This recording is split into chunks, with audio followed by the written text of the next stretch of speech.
That night, I heard the metallic screech outside. Reet! Like a knife slicing through the rainy darkness.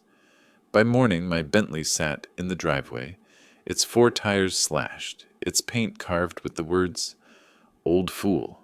No theft, no robbery, just a coward's declaration of war from the shadows. I didn't get angry. I simply opened my phone and photographed every cut, every footprint, every camera log entry that stopped at midnight. Because I knew weak men shout, strong men document. They thought I would stay silent. Yes, I would be silent. But it would be a silence with evidence. If you've ever been looked down on by your own family, if you've ever been retaliated against just for telling the truth, stay with me, because sometimes justice doesn't need a gavel, just one click to save a file at the right time. Hit follow and turn on notifications, because this chapter will show you that even silence carries fingerprints. That afternoon, Newport was unbearably hot. The heat rose from the pavement, making the air shimmer like a sheet of glass about to crack.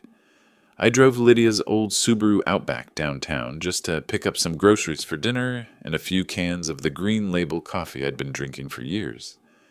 That smell, bitter, smoky, faintly sweet, always took me back to the days in my old workshop when I still owned Blake Timberline, when the scent of pine resin and the whine of saws were my whole life.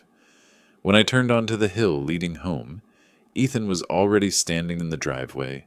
His white shirt was soaked with sweat, a beer can in hand, posture cocky like he owned the place. Before I even cut the engine, he shouted, "Stay right there! You don't get to drive my car whenever you feel like it."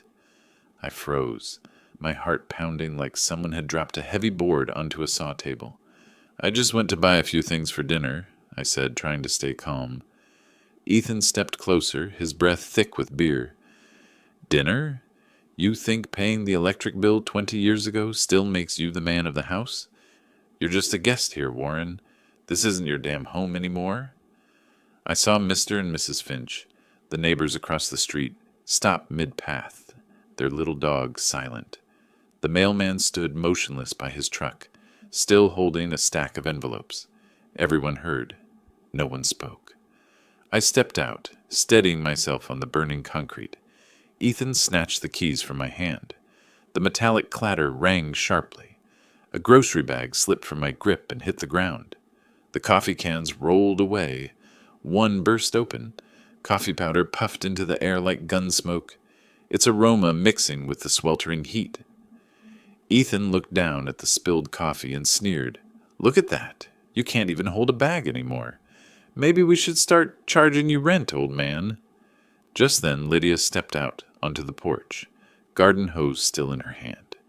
Water trickled down her legs, spreading across the cement. She looked at me and said quietly, "Dad, please don't make him angry again." Her voice was flat, cold, without a tremor, not a trace of pity, only a hint of shame, aimed at me, not the man who had just humiliated me. I bent down to pick up the groceries. My hands trembled. I couldn't tell if it was from age or from rage I was forcing down. The coffee dust clung to my fingers, fine, warm, but to me it felt like sawdust from the final days before I sold the workshop. Ethan tossed the keys onto the porch table, his beer can tipping, voice louder now, clearly meant for the neighbors. "Maybe it's time you checked into a nursing home, old man. Lydia and I are doing just fine without you." I stood upright. The sunlight reflected off the glass, blinding. I looked straight at him, said nothing. All I could hear was his hollow, cruel laugh, echoing like nails tapping wood. I carried the groceries inside. Each step sounded like the rhythmic hammering from the workshop I once owned. The house now reeked of vanilla candles and cheap perfume, a scent I despised because it buried the soul of the place, the scent of pine that used to live in its walls. I set the groceries on the table, arranged them neatly, then wiped my hands with an old rag. Slow, deliberate movements, because when everything outside descends into chaos, order is the last refuge of dignity. I looked up at the window. The sea stretched beyond, the sunset painting the water red. My reflection stared back, small, quiet, alone. But in that silence something rose within me, cold, clear, and strong as steel. I whispered, just for myself, "Keep laughing, Ethan. Every word you just said. I'll return it, one by one." I placed the keys on the table beside the broken coffee can. The brown powder spread across the wood like dried blood. Outside, the waves kept breaking. The sound of the surf merged with my heartbeat, steady, deep, and eerily calm. That evening I lost my faith in my daughter and the respect of the man who once called me Dad. But I also found something else, the will to reclaim justice. That night, when the house had fallen asleep and the television in the living room was nothing more than a distant whisper, I sat down at the small wooden table where I always kept my old laptop. The screen lit up the dark room, a cold light, like a headlight before a storm. I folded the towel I had used to dry my hands that afternoon, set it beside my hand, and opened the machine. The password lived in my head by habit. The phrase I had said a year ago, a string of characters only I knew. I typed it, confirmed the 2 layers of security, and waited a few seconds for the system to display the balance. The feeling when the number appeared made me pause, not because of great surprise, but because everything suddenly became clear, clear as dried glue along the edge of a plank. The account was labeled Oregon Municipal Bonds, Investment Portfolio, 1,400,000. 27,394. The first line read, Account holder, Reuben Warren Blake. Below that, items were listed methodically: municipal bonds, high-grade corporate bonds, dividend-paying stocks, a little real estate investment trust fund, and a summary of 2 index funds. I flipped through each tab like a craftsman inspecting each rafter and joint in a porch. Everything was there, open and clean. I opened the file, Sale Contract, Blake Timberline, 2009.pdf. The first page displayed my signature, the buyer's signature, and the date. Sale completed, the 15th of August, 2009. The agreed sum, $2,800,000. I remember that morning vividly. The coffee, my hand shaking as I signed. The bittersweet lightness as if I had lifted an old burden. I opened the next file. Closing Dotzer Statement, 2009.pdf. The detailed breakdown. Sale of the workshop, paying off remaining debts, brokerage fees, taxes. After taxes and costs, the net amount transferred into the investment account is $1,972,000. I remember putting part into safe bonds and the remainder into small real estate. The words of my financial advisor friend then echoed, "Keep the money safe, Warren. Keep the money safe, Warren. When people know you have money, they will start offering to help you spend it, and then they will never leave you alone." The timeline continued. The 2009 tax return with the receipt for transfer to the IRS, the bank statement for August, the lawyer's confirmation letter, "We hereby confirm transfer of ownership and clear title." Every legal document bore stamps, seals, signatures, and transaction codes, proof that I had legally parted with the business I had built. I returned to the summary of current assets. Portfolio value to date, $1,600,000, allocated as follows: municipal bonds 40%, dividend stocks 25%, REITs 10%, cash and equivalents 10%, and real estate holdings, a small rental parcel in Corvallis, 15%. The interest and dividends over the last year were steady. This year, with higher rates, regular income had risen slightly. All managed by Marcus Chen, the financial advisor I had trusted for more than a decade. I did not print the documents. I screenshot them and saved them in a folder named Evidence Archive. I opened the file, Deed Property, 1998.pdf, the deed for the standalone house on the hill overlooking Yakina Bay, purchased in the year 1998, bought with cash, no mortgage. The line, Owner, Reuben W. Blake, sole owner, no mortgage, read like a cold assertion. I hovered my cursor over it, feeling each word grow heavier. Then I searched old emails. In the file, Family Emails, that's 2019, there was an email. Lydia sent me on the 11th of June, 2019. Subject: Dad, don't worry about money, just rest. I opened it and read slowly. You don't need to worry about money, Dad. Rest and don't make things difficult. I will take care of it. Promise me you won't pay attention to small things. Reading that, my chest tightened, not because of the words themselves, but because of the attitude hidden between the lines. Once again, she chose the silence she called peace, trading it for hiding the truth from me. She had advised me not to make a fuss, not to let others see I still had money, as if my wealth were a sin to conceal. I know why I kept it secret. 15 years ago, I chose to hide it, so my daughter could see an ordinary father, so she would not grow up seeing the shadow of a wallet, so affection would not become a transaction. I once thought kindness would protect the relationship. Today, that kindness had become a trap. I put my hands on the keyboard and opened a new file, plan.txt. I wrote briefly, in straight, cold lines.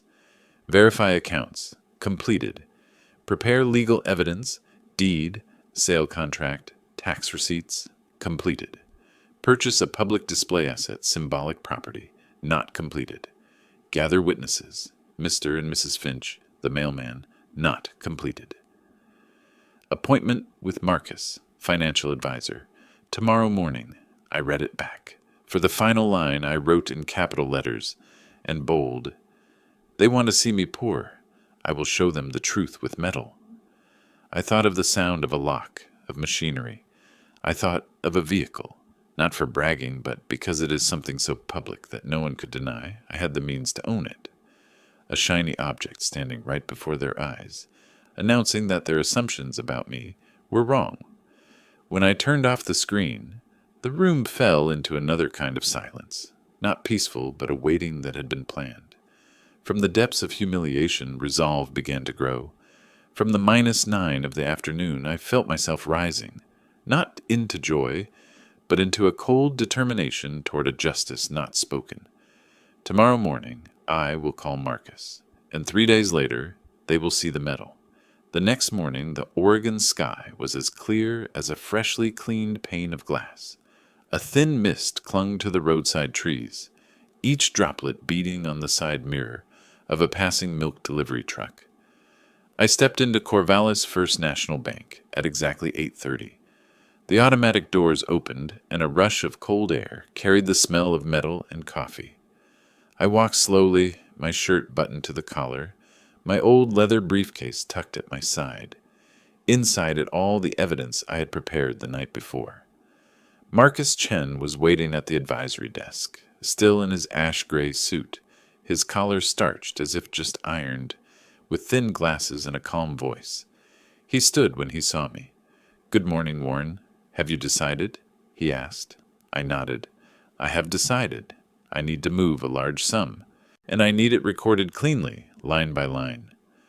We sat. Marcus opened his laptop, entered the account access, and the familiar number appeared on the screen. He slid his finger, paused at the line that read, "Available balance, $1,602,480.72, then looked up at me. "Are you sure you want to withdraw this much?" he asked. "I am not withdrawing. I am transferring," I said, and pushed a sheet across. Payment authorization, vehicle purchase, Armstrong Luxury Motors, Portland. It plainly stated, vehicle price, $400,000. Taxes and registration fees, $20,000. Total, $420,000. Marcus read it carefully, then nodded. "I will initiate the transfer immediately. The wires should arrive the same day or at the latest on the next business day. Once the funds hit the dealer's account, they will call to confirm." I watched every step he took, verifying recipient details, selecting domestic wire, one-time authorization, signing with an electronic identifier. Every detail was logged: hour, minute, IP, access address. I requested a printed confirmation. When the sheet came from the printer, Marcus placed it before me. I folded it carefully and put it in my inside jacket pocket. "Are you getting a new car?" Marcus asks, tone light but curious. I smiled. "No, I am changing the way people see me." Marcus smiled faintly, as if he understood. He did not ask more. We moved on to the smaller items. Leave the investment portfolio intact. Create a sub-account to track the vehicle transaction and set disclosure restrictions on the account. I asked for one more thing. I want all receipts notarized internally. Date, time, signature. I want everything to stand up in court. Marcus made a note and called the support staff. A young woman in a navy blouse appeared with a clipboard and confirmed the process, saying, "The transfer will complete in 3 business days, Mr. Blake. At that time, the beneficiary will be notified in advance. I will send a stamped PDF from the bank to your email." I thanked them, shook Marcus's hand, and left the teller room.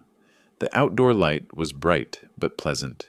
Inside me, a cold current of blood ran, not from fear, but from the clarity of a man who had lost everything and was now rewriting the rules. On the bench outside the bank, I opened my worn black notebook. The first page still bore an old coffee stain. I took a pen and wrote slowly, each letter deliberate. Documentation wins. Not force, not shouting, not revenge by blow. The final victory is always paperwork. I had learned that over 40 years of running a workshop, people can deny feelings, but no one can deny their own signature. I sat a while longer, watching the traffic.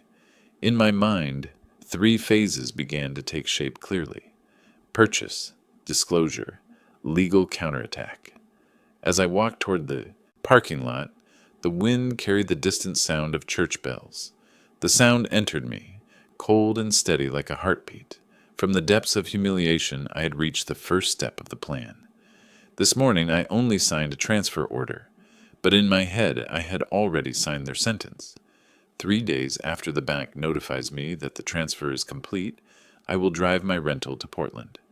Low gray clouds will hang, and inside me, everything will be ready for silence that has the shape of metal. Portland at noon was covered in light as soft as silver silk, reflected on the marble floor of Armstrong Luxury Motors, where mechanical dreams were polished to the point they could mirror the past. I walked in, the faint sound of my shoes on the stone floor beating steady like the heartbeat of a man who had decided. The air held the scent of new leather, cool metal, and roasted coffee, a wordless luxury. In the center hall, beneath the white crystal chandeliers, a Bentley flying spur in graphite gray rested like breathing metal. Its long, balanced body and soft chrome curves caught the dim light, making it less a car than a declaration of silence with status. The dealership manager approached. "Good afternoon, Mr. Blake. We have received confirmation of the wire transfer of $420,000, including tax and registration fees. The Mulliner bespoke configuration with the extended interior and executive seat package brings the total after tax and fees to approximately $420,000. The transaction has cleared with First National Bank," he said, with the respect of a man who knew he was handing over a car to someone who did not need to flaunt power. I signed 3 copies of the contract, each bearing my signature, the employee's, and the notarized seal. As the pen slid across the final page, the ink sank into the paper like sealing another chapter of life. He handed me a small velvet box. Inside lay the key. It was heavy, the silver-winged B logo glinting under the lights. When the metal touched my skin, I knew I was holding dignity that had once been trampled, now reforged into form. He opened the car door and said softly, "If you'd like to start it, the car's ready." I stepped inside.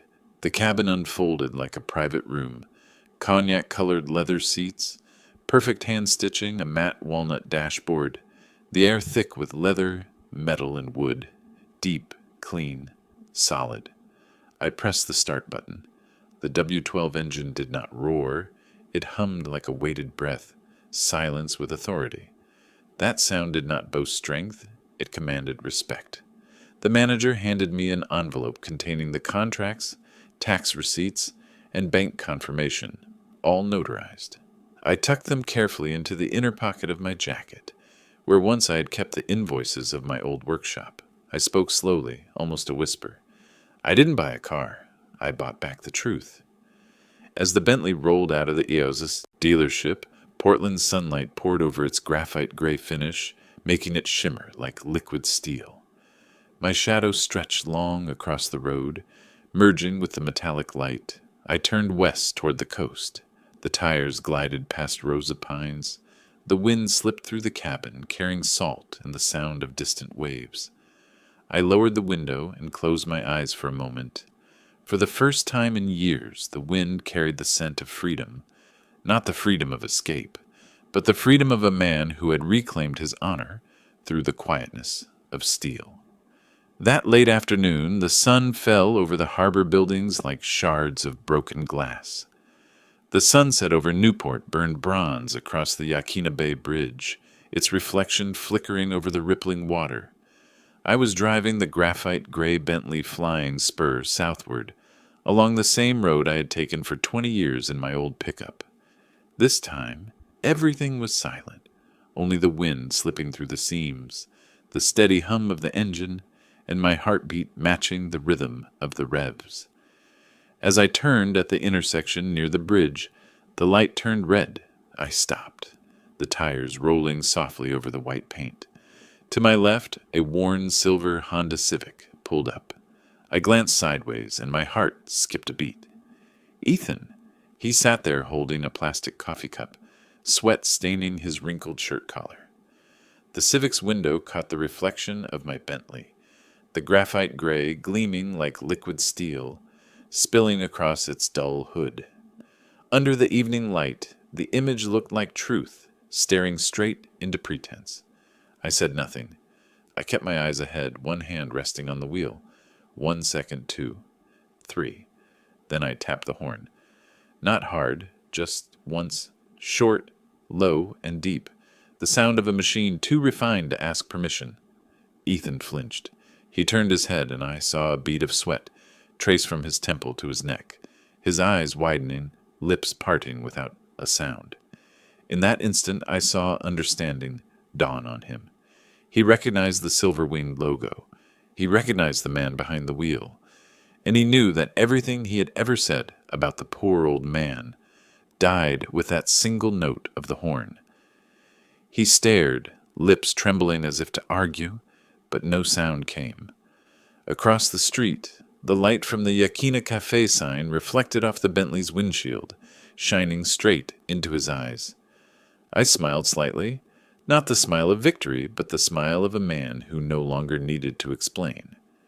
I tilted my head just enough for him to see. I did not need an apology. The truth had already done its work. The light turned green. I lifted my foot off the brake. The Bentley's engine hummed deep, like the breath of the ocean floor, and the car glided smoothly through the intersection. In the rearview mirror, Ethan sat frozen, eyes wide, lips pale.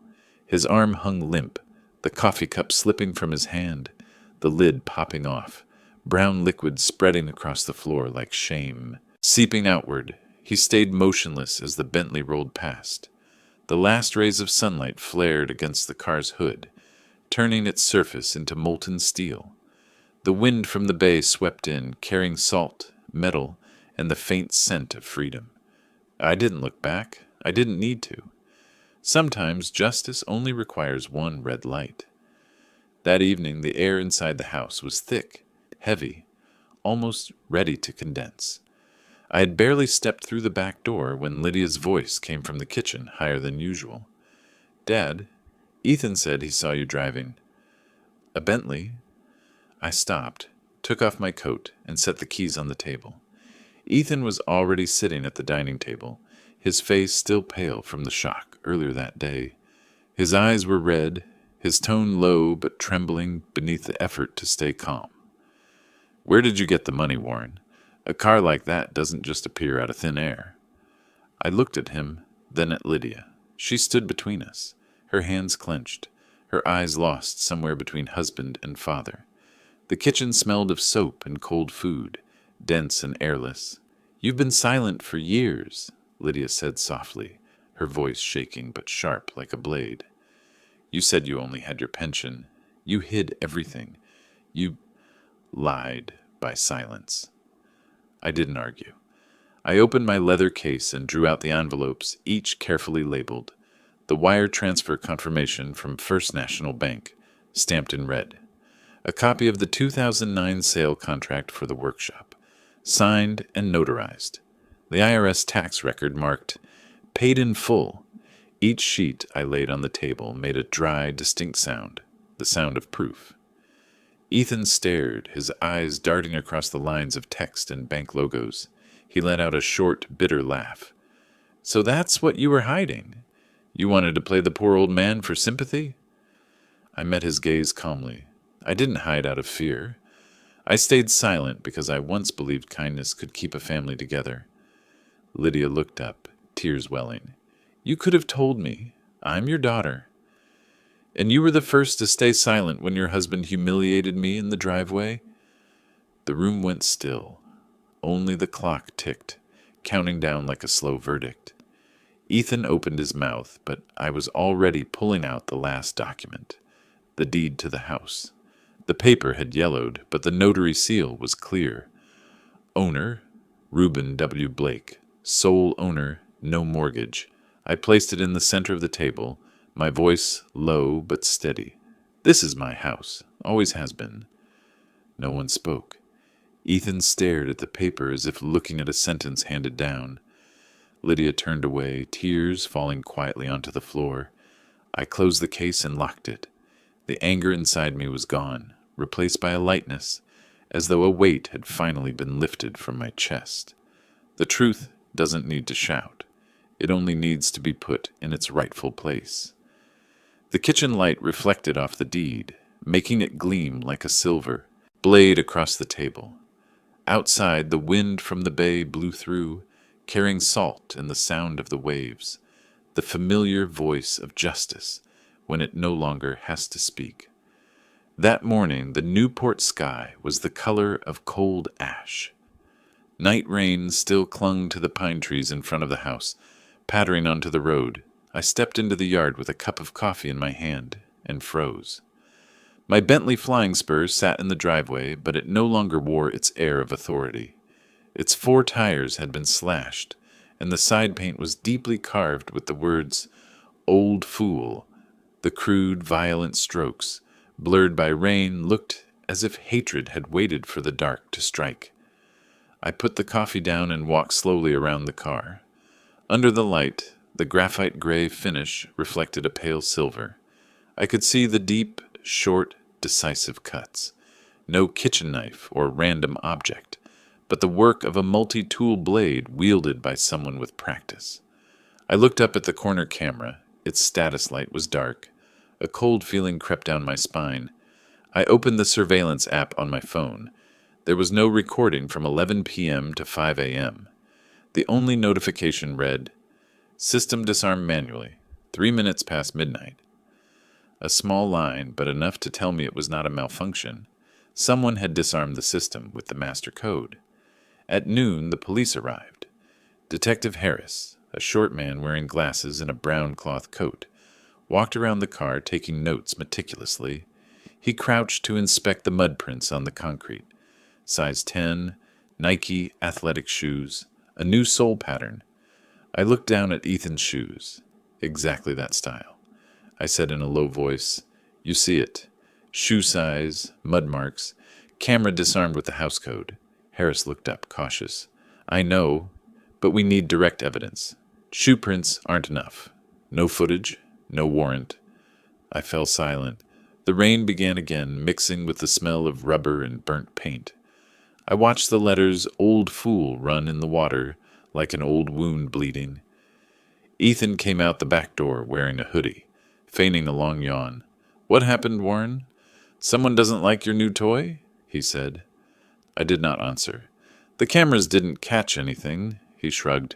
I cleaned the lenses yesterday. Maybe the moisture messed with the system. I looked at him. His indifference was fake. I turned to Harris. Check the logs. The camera was disarmed at 3 minutes past midnight. Harris nodded and scribbled more notes. I'll request the tech department to extract the access logs. Without footage or a direct witness, we don't have grounds for a warrant. The sentence landed like a hammer on cold iron. No footage, no warrant, no justice, at least not today. I stared at the Bentley. 4 flat tires, scratch body, the slur still bleeding under the rain. Each drop hit and shattered into silver. I stood very still, feeling the cold sink into my hands. When people fear the truth, they do not argue. They sabotage. I knew who had done it, but I also knew this was not the time to act. I went back inside, closed the door, opened my worn black notebook, and wrote a single line beneath "Documentation wins." Even silence leaves fingerprints. That afternoon, after the police left, the driveway was cold and wet. I stood looking at the Bentley under its cover, rain dripping onto the hood and mingling with the unhealed cuts. The wind from the bay carried the sting of salt and burnt paint, sharp and acrid. In that heavy, damp air, I could almost hear the sound of metal striking my pride. I opened the garage door. The tool chest had been disturbed, and several items had been moved.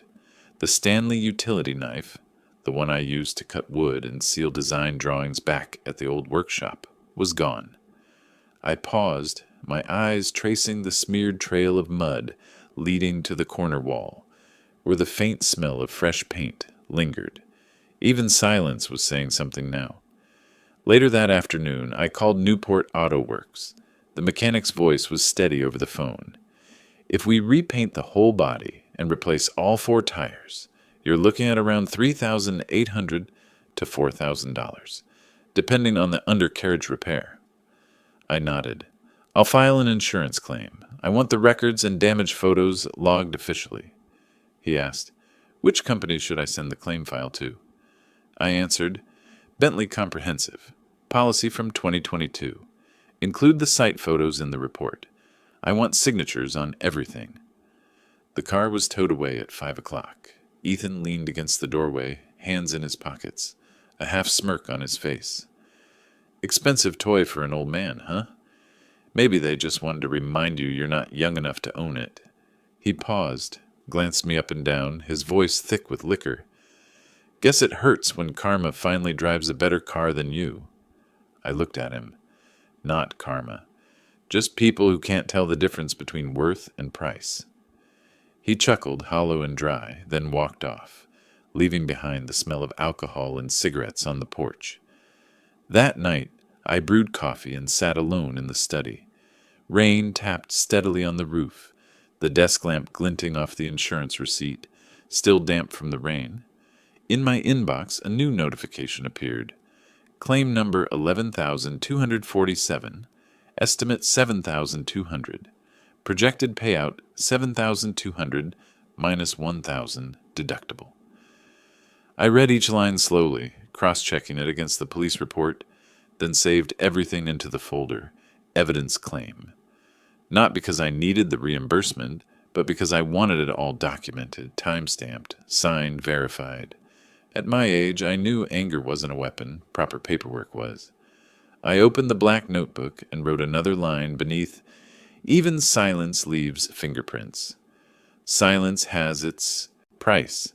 Today I paid it with a deductible. Tomorrow they'll pay with their dignity.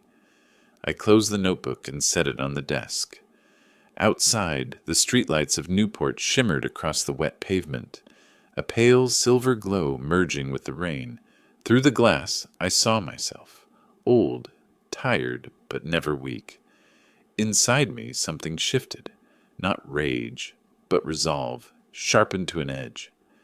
2 days after the vandalism, I drove the rented sedan back to Corvallis and stopped in front of a glass building bearing the sign, Brennan and Associates. The office sat on the second floor, oak-paneled walls glowing under warm yellow light, every desk neat and precise. A middle-aged man with salt and pepper hair and a dark gray suit stepped forward to shake my hand.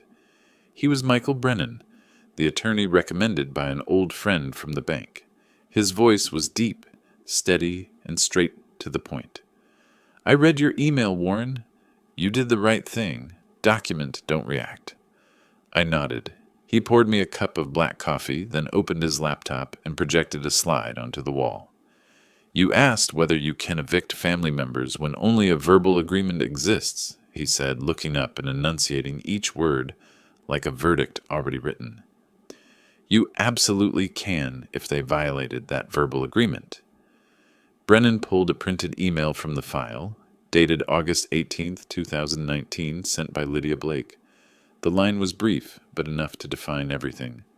"Dad, thank you for letting us stay for a while. Just until we get back on our feet." He tapped the paper lightly with his pen, calm but precise. "This is your legal leverage. They said stay for a while, and they've stayed 6 years. The agreement is broken. That's sufficient grounds for a civil eviction." I sat silently, listening to the clock tick on the wall, the measured rhythm of justice. Brennan continued, eyes fixed on the screen. "We'll issue a notice to quit, 30 days to vacate. If they refuse, we'll file in county court. At the same time, I suggest you update your will. 90% of your estate is donated to charity, 10% to Lydia. That neutralizes emotional disputes from the start." He opened a template on the screen and pointed to the heading, "Revised Will Draft, Asset Allocation." "You choose the charity. I'll prepare and notarize the documents. Full legal and advisory fee, $6,500. You can settle it today." I opened my wallet, signed a check on the spot, and slid it across the desk. "Do it. I trust documents, not words. Justice requires signatures." Brennan looked at me. His expression shifted from assessment to respect. He nodded. "I'll have everything ready before Friday. Once the notice is sent, you don't need to argue with them again. From here on, the law will speak for you." I rose, adjusted my coat, and glanced out the large window. The Corvallis sky was veiled in fine. Rain, each drop sliding down the glass, as if washing away years of humiliation. As I stepped into the hallway, I opened my black notebook and wrote one more line beneath, "Even silence leaves fingerprints." Justice speaks through paper. That morning, the sky above Yaquina Bay was dense and gray. The county mail carrier arrived, holding a sealed yellow envelope. I stood on the porch, coffee in hand, as Mr. Finch, the neighbor across the street, looked up as well. Ethan opened the door, snatched the envelope from the carrier, and tore it open right there in the driveway. The wind fluttered the page, and the words, "Notice to quit, 30 days to vacate premises," gleamed like a verdict. His face flushed red, his voice rising to a shout. "Who do you think you are, kicking your own daughter out of her house? We've lived here 6 years. You senile old man." I didn't move, not a step forward, not a word spoken. Lydia stood behind him, her face pale and stricken. Mr. Finch froze by the fence, torn between pity and shock. Ethan took a step closer, pointing straight at me. "I'll make sure everyone in town knows you're not competent to sign a single paper." I took a slow sip of coffee and said, calm and firm, "Competent enough to know who's been using my name to threaten others." The words fell heavy as stone. Ethan's mouth snapped shut. He threw the letter to the ground and stormed inside. Lydia followed, head bowed, tears blending with the drizzle. 2 days later, a second letter arrived, this one not from the county court, but from the law firm of Marshall and Tate in Portland. The first line was bold and cold as steel. R.E., demand for caregiving compensation, $180,000. I read each line slowly, every word like a carefully sharpened blade. "Our clients, Mr. Ethan Parker and Mrs. Lydia Parker, hereby demand compensation of $180,000 for 6 years of unpaid elder caregiving services." Furthermore, we have evidence indicating Mr. Warren Blake has engaged in financially irregular behavior and may show diminished mental capacity, as demonstrated by the purchase of a Bentley automobile valued over $200,000. I folded the letter and set it on the table. No anger, just a cold sensation spreading through my hands. That afternoon, I brought the documents to Brennan's office. He read the letter, gave a dry chuckle, and tapped his pen against the desk. A counterstrike. They're testing if you'll panic, but... He held up the paper. There's no medical evidence, no diagnosis, no record. The case is weak. Pure pressure tactics. I replied, I have a mental capacity statement signed by Dr. Chen last month. I can have it re-notarized if needed. Brennan nodded, voice low and steady. Good. Stay silent. Don't answer with emotion. The documents will speak for you. The next afternoon, Lydia returned. The drizzle hadn't stopped. She stood on the porch, hair messy, clutching a stack of papers. Her voice trembled.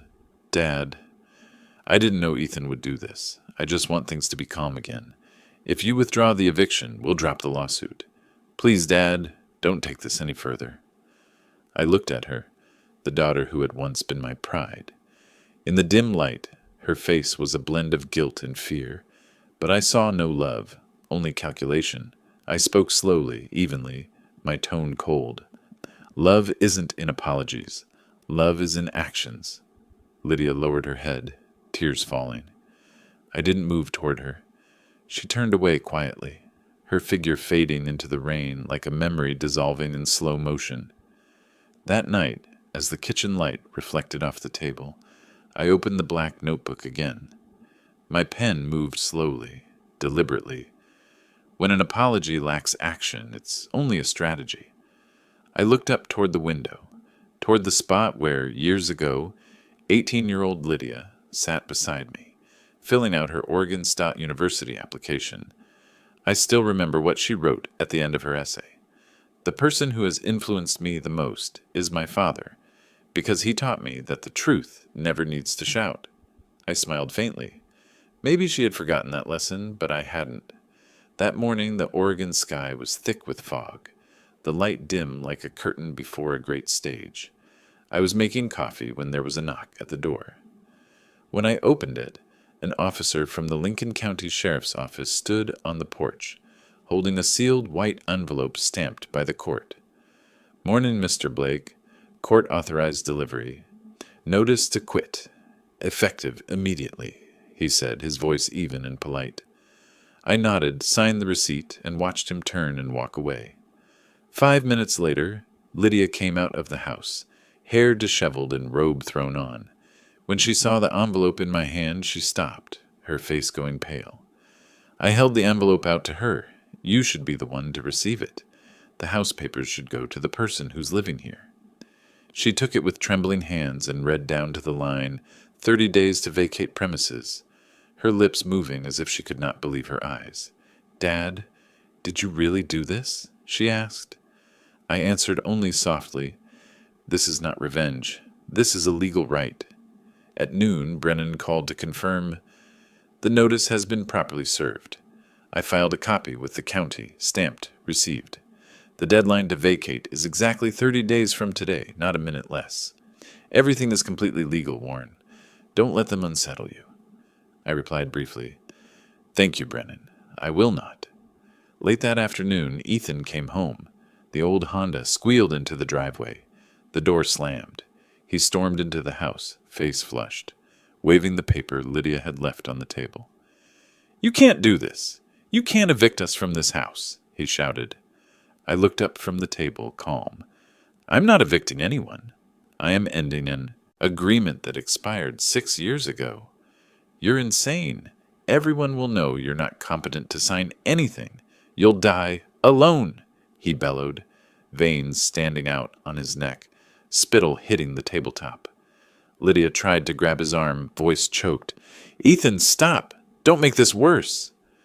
But he pushed her hand away and pointed at me. You'll regret this, I swear. I stood, the dim light of the late afternoon slanting through the window and catching his trembling face. I spoke slowly and clearly, my voice as heavy as falling stone. I have lived alone for 5 years. Solitude does not frighten someone who is used to it. Ethan slammed his hand on the table, each word rough. You will die alone in that house. I only looked at him steady. I have been alone for 5 years, and I am living better than anyone in that house. The air was heavy as concrete. Lydia began to cry and ran upstairs. Ethan threw a glass to the floor. It shattered. He left, the door slamming behind him, leaving the smell of liquor and cigarette smoke mixed with old paint. That night, I sat alone in the study. The desk lamp cast a small yellow pool of light, barely enough to see the laptop screen.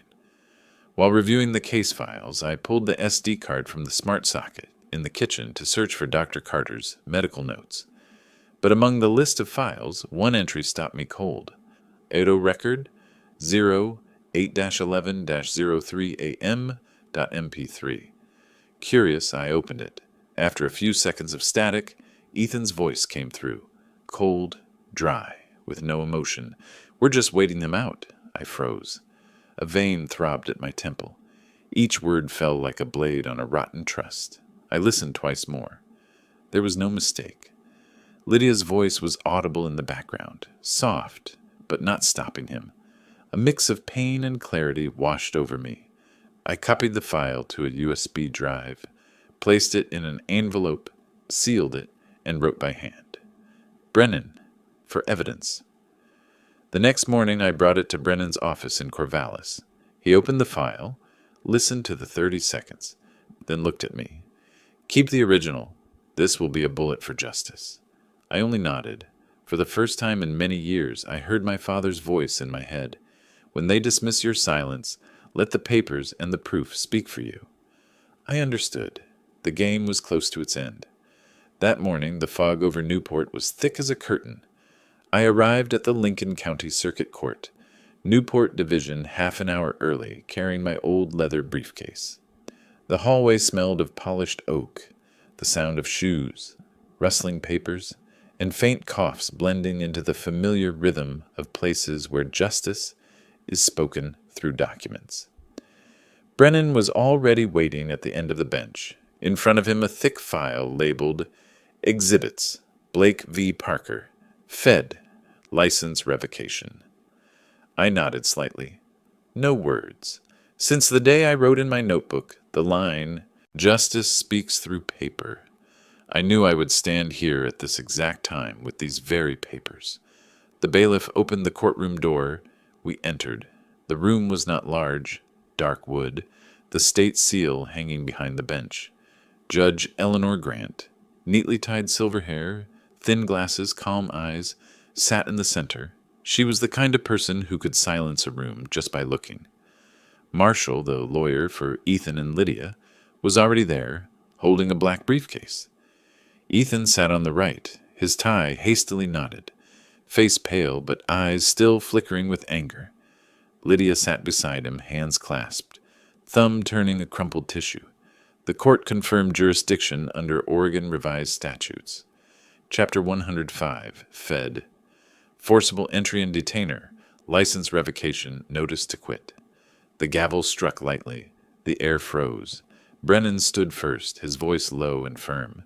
Your Honor, this case concerns the termination of a residence license based on a verbal agreement to stay temporarily, violated for 6 years. The plaintiff served a 30-day notice to quit, properly delivered. The defendants responded with a claim for $100,000 to $80,000, unsupported by any medical or legal evidence. We request the court to uphold the eviction under the Fed procedure. Marshall spoke next. Your Honor, Mr. Blake is mentally unstable. The purchase of an expensive Bentley shows financial recklessness. My clients have cared for him for 6 years without pay. Judge Grant tilted her head slightly. I will review the documents first, then hear arguments. Submit exhibits. Exhibit A, Lydia's email, dated August 18th, 2019. Dad, thank you for letting us stay for a while, just until we get back on our feet. Key evidence, clear acknowledgement of temporary stay, no shared ownership. Exhibit B, notice to quit, 30 days. Official 30-day eviction notice served by the Lincoln County Sheriff's Office, signed and verified. Proof of lawful process, not emotional impulse. Exhibit C, property deed. Owner, Reuben W. Blake. Sole owner, no mortgage. Confirms full ownership, no debt, no co-owner. Exhibit D, bank wire confirmation, First National Bank. Valid wire record, transparent and verified. Refutes claim of reckless spending, proves financial control. Exhibit E, camera system. Log, disarm via keypad, 00:03 a.m. Shows manual system deactivation at the time of vandalism, not central to the Fed case, but demonstrates safety concerns. Exhibit F, 30-second audio recording, Oregon one-party consent. Recorded via a smart socket with a built-in microphone, installed last year to save medical instructions. It automatically records and saves to the SD card, thus fully legal. Ethan's voice is heard clearly, rough and cold, speaking to Lydia after I left the table. We're just waiting him out. Marshall jumped up. Objection, invasion of privacy. Brennan replied calmly. Oregon allows one-party consent. The plaintiff was present. Legal. Judge Grant nodded. Objection overruled. Exhibit F admitted, limited purpose, to show intent of property takeover, not for criminal prosecution. The speakers played faint static, then Ethan's steady voice. We're just waiting him out. The room went silent. A few in the back lowered their heads. Lydia's hands trembled. In that instant, everyone understood. They had not stayed for love or duty, but to wait until I was gone. Brennan called me to the stand. He asked briefly, I confirmed the deed was under my name, the temporary agreement, the properly served notice, and that I had never received any payment for rent, utilities, or repairs in 6 years. Do you wish to claim back rent, Mr. Blake? Brennan asked. I shook my head. No, I only want to end the expired arrangement and take back my house. The words landed like a stamp. Marshall asked, Mr. Blake, do you admit that buying the Bentley shows instability? I looked at him. I admit that I made a legal purchase, with financial counsel, with receipts, taxes paid, and no debt. Lydia stood, her voice trembling. I just wanted peace. Dad, you once said truth doesn't need to shout. We didn't want this to go so far. Brennan whispered, Let the evidence speak. Judge Grant noted calmly, The court finds Exhibit A confirms temporary stay, Exhibit B proper service, Exhibit C ownership, Exhibit D controlled finances, and Exhibit F evidence of intent to possess the property. Marshall tried again. But 6 years of caregiving. Judge Grant interrupted. There is no contract, receipt, or medical diagnosis. The caregiving claim is a separate civil matter, not part of this Fed case. A brief pause, then the verdict. Short, clear, sharp as steel. The court rules. 1. License termination upheld. 2. Eviction granted under the Fed procedure. 3. 30 days to vacate from today. 4. No stay permitted without valid medical proof. 5. Any other compensation claims must be filed separately. 3 gavel strikes. Light, but to me they sounded like thunder. Brennan nodded, the craftsman's nod when a joint fits perfectly. Lydia bowed her head, tissue crushed. Ethan sat frozen, searching for a way out, but there was none left beyond the documents. I stood straight, no smile, no words. I simply nodded to Judge Grant and turned away. In my briefcase, the notarized pages brushed softly together, the sound of order returning. Outside, the bay wind blew cold, carrying salt. Mr. Finch stood on the steps, touching my shoulder lightly. I nodded back. Justice needs no audience, only a room, a judge, and papers that stand on their own. On the stone steps, I opened my black notebook and wrote one line in bold ink. Eviction upheld, 30 days. Then I closed it. Not because the story was over, but because from this day on the house would breathe again, in the rhythm of silence no longer misunderstood. That afternoon, the wind from Yakina Bay blew upslope, carrying the smell of sea salt and the damp of rotten wood. It had been exactly 30 days since the Newport court's ruling, and by the eviction order, Ethan and Lydia had to leave the house before 5 o'clock this afternoon. I stood on the porch, watching the orange U-Haul slowly roll down the driveway. 2 movers had just finished loading the furniture. The key handover form lay on the table by the door. Above it, Ethan's scrawled handwriting, no greeting, only a cold signature. Lydia sat in the passenger seat, her face pale, eyes looking back at me through the rearview mirror. In that moment, I no longer saw anger or fear, but a flash of understanding mixed with regret, as if she finally recognized the things I had tried to teach. Ethan sat beside her, staring straight ahead, his jaw clenched. The engine started, white smoke rose, and they slowly drove away down the winding road toward town. As the engine sound faded, only the whistling wind through the pines and the distant surf remained. On the porch, the graphite-gray Bentley Flying Spur sat still, its body reflecting the sunset spreading across the water. The metallic paint caught the last light, glittering like a mirror of justice, quiet but undeniable. I stepped inside.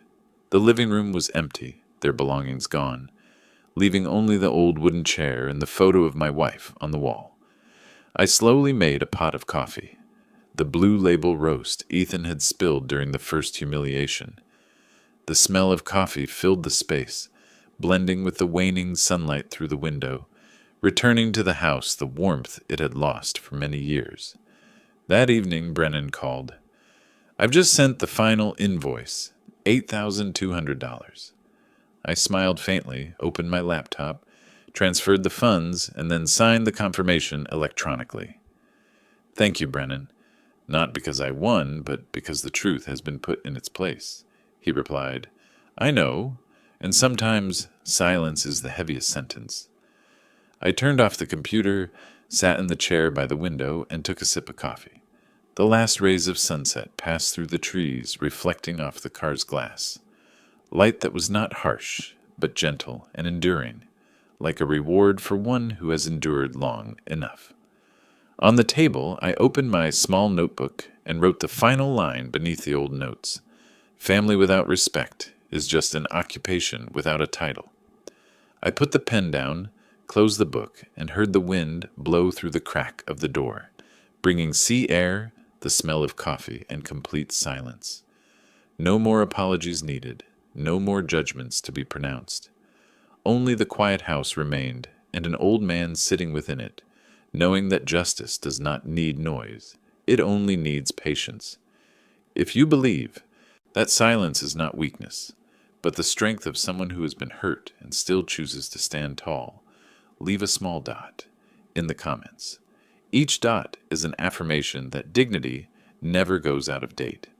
And if you want the next chapter, where justice begins to take shape, where paper and signatures become weapons, press follow and turn on notifications, because the next chapter will show you the truth, when recorded correctly, can make the whole world fall silent.